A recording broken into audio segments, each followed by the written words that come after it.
Hi friends, great morning to all of you. అందరికీ కూడా great morning. మనము ఒక చిన్న స్మాల్ ఇన్ఫర్మేషన్, అది చాలా పెద్ద ఇన్ఫర్మేషన్, బట్ మనం డిస్కస్ చేసేది చాలా స్మాల్గా, అంటే లిటిల్ బిట్ మనం డిస్కస్ చేస్తాం. ఆ ఇన్ఫర్మేషన్ ఎంత ఉపయోగకరం అంటే అసలు ఏమో బాబు ఇంత లాజిక్ ఉంది ఇందులో అని చెప్పి మనం అవాక్ అయిపోతాం ఒకసారి ఆలోచన చేసినట్టయితే. ఎస్, టాపిక్లోకి వెళ్దాం. ప్రపంచవ్యాప్తంగా ఎన్నో దిగ్గజాలు ఐటీ కంపెనీలు ఉన్నాయి, రకరకాల కార్పొరేట్ సెక్టర్స్ ఉన్నాయి, రకరకాల గవర్నమెంట్ సెక్టర్స్ ఉన్నాయి. ఏవి ఎన్ని ఉన్నా కూడా ప్రతి కంపెనీకి ఒక సీఈఓ అనే వాళ్ళు ఉంటారు. ప్రతి కంపెనీకి ఒక సీఈఓ అనేవాళ్ళు ఉంటారు. ఆ సీఈఓ అండర్లో టెక్ టీమ్ బృందాలు ఉంటాయి, అడ్మినిస్ట్రేషన్ టెక్ టీమ్ బృందాలు ఉంటాయి. అడ్మినిస్ట్రేషన్ వాళ్ళు ఎటువంటి ప్రణాళికలు తయారు చేస్తారో అటువంటి ప్రణాళికల ద్వారా, ఆ ఆలోచనల ద్వారా సిఇఓ గారికి వివరించి వాటిని ఆ టెక్ టీమ్ బృందాలతో ఇలా చేస్తే బాగుంటుంది అని వాళ్ళు చెప్పడం జరుగుతుంది. ఎవరికి? సిఇఓ గారికి.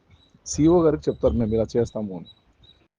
అలా డెవలప్ అయినటువంటి టెక్నాలజీయే ఈరోజు మనందరి ముందు ఉండేది, రైట్? అంటే అడ్మినిస్ట్రేషన్ ఈ టెక్ టీమ్స్ అన్నీ కూడా టెక్ టీమ్స్ అన్నీ కూడా సిఇఓ వాళ్ళకి ఎక్స్ప్లెయిన్ చేస్తాయి. మేము ఇలా ఆలోచన ఇలా ఉంది, మన కంపెనీ యాప్ని ఇలా డెవలప్ చేద్దాం, మన కంపెనీ స్ట్రాటజీని మార్కెటింగ్లో ఇలా తీసుకెళ్దాం. ఇవన్నీ కూడా టెక్ టీమ్ బృందం ప్లస్ అడ్మినిస్ట్రేషన్ మాత్రమే సిఇఓలతో షేర్ చేసుకుంటారు. ఇది బాగా జాగ్రత్త గుర్తుపెట్టుకునే పాయింట్. కాబట్టి ప్రపంచవ్యాప్తంగా సిఇఓలు ఉన్న వాళ్ళు, దిగ్గజాల కంపెనీల సిఇఓలు అందరికీ కూడా వాళ్ళకి నాలెడ్జ్ ఉన్నా కూడా, ఐటీ మీద ఒక పట్టు ఉన్నా కూడా, వాళ్ళకి ఇంకా ఎక్స్ట్రా ఆర్డినరీ యాక్టివిటీ కానీ, ఇంకా అద్భుతంగా అత్యాధునికమైనటువంటి అడ్వాన్స్డ్ టెక్నాలజీని రిసీవ్ చేసుకోవడం కానీ వాటిలో వాళ్ళు ఫెయిల్ అయ్యారు. ఎందుకు ఫెయిల్ అయ్యారో అని చెప్పి నేను ఇది కరాఖండగా చెప్తున్నానంటే ఒకే ఒక కీ పాయింట్ అండి, హ్యుమానిటీ లేకపోవడం వల్లే వాళ్ళు ఫెయిల్ అయ్యారు. ఎక్కడ ఫెయిల్ అవుతున్నారంటే వాళ్ళ కంపెనీస్ అన్నీ మార్కెట్లో వస్తున్నాయి, వాళ్ళ యాప్స్ అన్నీ మార్కెట్లోకి వస్తున్నాయి, వాళ్ళ సాఫ్ట్వేర్ సంబంధించినటువంటి హార్డ్వేర్ ప్రొడక్ట్స్, ఈ హార్డ్వేర్ ప్రొడక్ట్స్ అన్నీ కూడా కంప్యూటర్ ఎక్విప్మెంట్స్ కావచ్చు, మిగతా ఇతరత్రవన్నీ కూడా కావచ్చు, టెక్నాలజీ పరంగా ఉన్న ఎటువంటి ఫిజికల్ ప్రొడక్ట్స్ అయినా సరే మార్కెట్లోకి వచ్చినా కూడా ప్రజలు వాటిని కేవలం వాడుకొని కస్టమర్లుగా మాత్రమే మిగిలిపోతున్నారు తప్పించి ప్రజలు డెవలప్ అవ్వట్లేదు, ప్రజలు ఆర్థికోన్నతిగా డెవలప్ అవ్వట్లేదు, వాటిని వినియోగించుకుంటూ ఒక స్టేజ్కి వెళ్ళడం లేదు. అంటే ప్రపంచవ్యాప్తంగా 90% పీపుల్ టెక్నాలజీని యూజ్ చేసుకుని వాళ్ళు యథాస్థానంలో ఉన్నారు, అక్కడే ఉండిపోయినారు. మీరు, నేను, అందరం కూడా టెక్నాలజీని ఎంతో వాడుకున్నాం. ఎన్నో గంటల పాటు మనం ఫేస్బుక్ ఆపరేట్ చేస్తాం, ఎన్నో గంటల పాటు మనం యూట్యూబ్ని చూస్తుంటాం, ఎన్నో గంటల పాటు మనం వివిధ రకాల అప్లికేషన్స్ని మనం అన్నింటినీ చూస్తూ ఉంటాం, రీసెర్చ్ చేస్తూ ఉంటాం, అంటే కనుక్కుంటూ ఉంటాం ఏవేవి ఉన్నాయి, ఏం కదా, ఏదైనా పోస్టులు మన వేకెన్సీ ఉన్నాయా, ఎవరికైనా పిల్లలు ఉపయోగకరమా, ఎడ్యుకేషన్ పర్పసా, ఇతరత్ర ఇన్స్పిరేషనల్ మోటివేషన్ యాక్టివిటీస్ సంబంధించినటువంటి కంటెంట్స్, ఇవన్నీ కూడా మనం అన్నీ చూస్తూ ఉంటాం.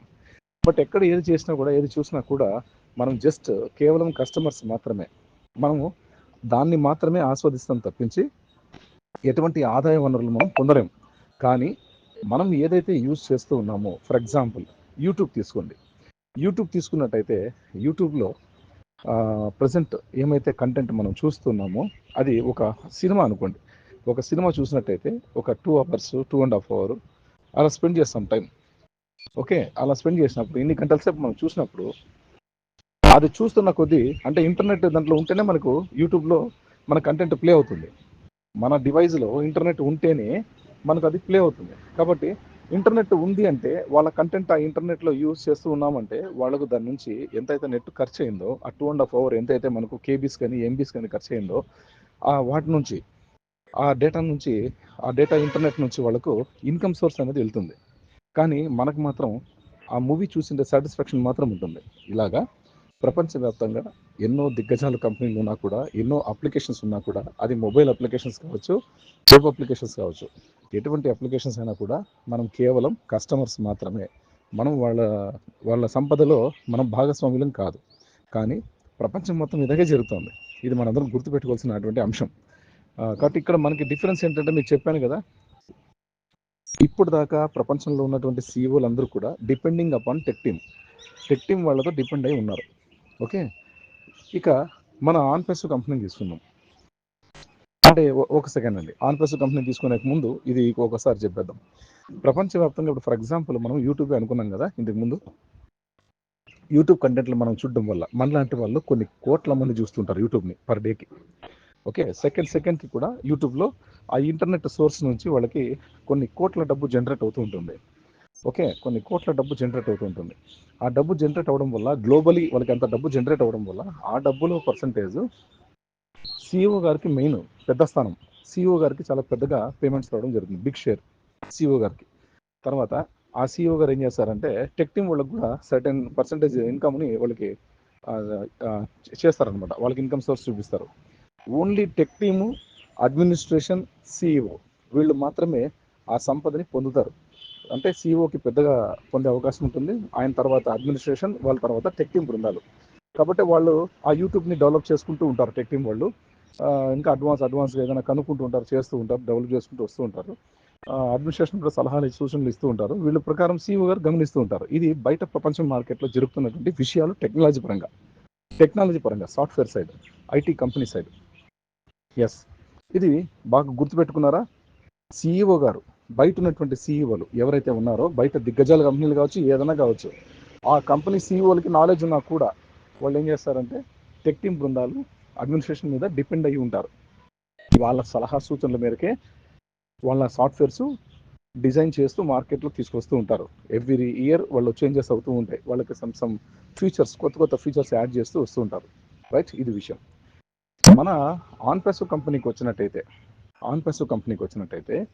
మన సిఇఓ గారు ఒకరే, ఓన్లీ వన్ సిఇఓ. ఆన్పెస్ కంపెనీకి ఒక సిఇఓ గారు ఉన్నారు. మనకి అడ్మినిస్ట్రేషన్ ఉంది, మనకు కూడా టెక్ టీమ్ ఉంది, అన్నీ ఉన్నాయి. ఇక్కడ మెయిన్ ఇంపార్టెంట్ సోర్స్ ఏంటంటే మన సిఇఓ గారు మార్కెట్లోకి కొత్త టెక్నాలజీ ద్వారా ప్రపంచానికి పరిచయం చేయబోతున్నారు. బట్ ఆ పరిచయం చేయబోయే దాంట్లో కీలక పాత్ర మన కంపెనీ విషన్ ఏంటంటే అప్లిఫ్టింగ్ హ్యుమానిటీ. ఇది మనం జాగ్రత్తగా తెలుసుకోవాలా. Uplifting humanity. ఈ అప్లిఫ్టింగ్ హ్యుమానిటీ అనేది ప్రపంచ మానవాళి మీద దీని ప్రభావం చూపిస్తుంది. అంటే ప్రతి సామాన్యుడు కూడా, కామన్ మ్యాన్ కూడా ఇక్కడ ఆర్థికోన్నతిని పొందే అవకాశం అయితే కల్పిస్తున్నారు. ఏ దేశంలో ఉన్న వాళ్ళైనా సరే, ఎక్కడైనా ఉన్న వాళ్ళైనా సరే, భూమి మీద జీవిస్తుంటే చాలు ఆ ఫ్యామిలీ వాళ్ళు లబ్ధి పొందే అవకాశాలు మన టూల్స్ ద్వారా వాళ్ళకి అవకాశం ఇచ్చే ఒక ఘనమైనటువంటి ప్రక్రియను తయారు చేశారు. ఇది విషయం. మన సిఇఓ గారికి, టెక్ టీమ్కి, అడ్మినిస్ట్రేషన్కి డిఫరెన్స్ ఏంటంటే మన సిఇఓ గారి ఆలోచనలు ఏవైతే ఉన్నాయో, మన సిఇఓ యాష్ ముఫారా గారి ఆలోచనలు ఏవైతే ఉన్నాయో, ఈ ఆలోచనల్ని ఆయన మేధస్సుని అడ్మినిస్ట్రేషన్కి చెప్పి వాళ్ళ ద్వారా ఇలా చేయగలుగుతామని చెప్పి అడ్మినిస్ట్రేషన్ ద్వారా కూడా టెక్ టీమ్ బృందాలని కూర్చోబెట్టుకొని వాళ్ళతో డిస్కస్ చేసి వాళ్ళకి సూచనలు ఇస్తారు. అంటే మన సిఇఓ గారు అడ్మినిస్ట్రేషన్కి, టెక్ బృందాలకి సూచనలు ఇస్తారు. ఇలా ఉండాలి, నా టూల్, నా అప్లికేషన్ ఇలా ఉండాలి, ఇలా మీరు తయారు చేయాలి, ఇలా ఫెసిలిటీ ఉండాలి, ఇన్ని ఫీచర్స్ ఉండాలి, అది ఇలా వర్క్ చేయాలి, ఓకే, ఇన్ని రకాల ఫీచర్స్ ఉండాలని చెప్పేసి వాళ్ళకి టెక్ బృందాలకి ప్లస్ అడ్మినిస్ట్రేషన్కి సలహాలు మన సిఇఓ గారు ఇస్తున్నారు ఇక్కడ. అది హైలైట్.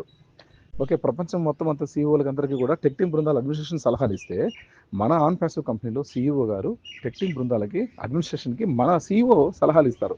ఇది రివర్స్ అనమాట, గుర్తుపెట్టుకోండి. ఎందుకంటే ఆయన మేధస్సుతోటే మాత్రమే ఇది బయటకు వచ్చింది. మనందరం దీన్ని గమనించాలి. ఓకేనా? అదేవిధంగా ఆ ఆలోచనలో ఒక భాగమే ఈ ఫౌండర్ పొజిషన్స్ అనమాట. అంటే ప్రపంచంలో ప్రతి ఒక్క సిఇఓ కూడా వచ్చే ప్రపంచ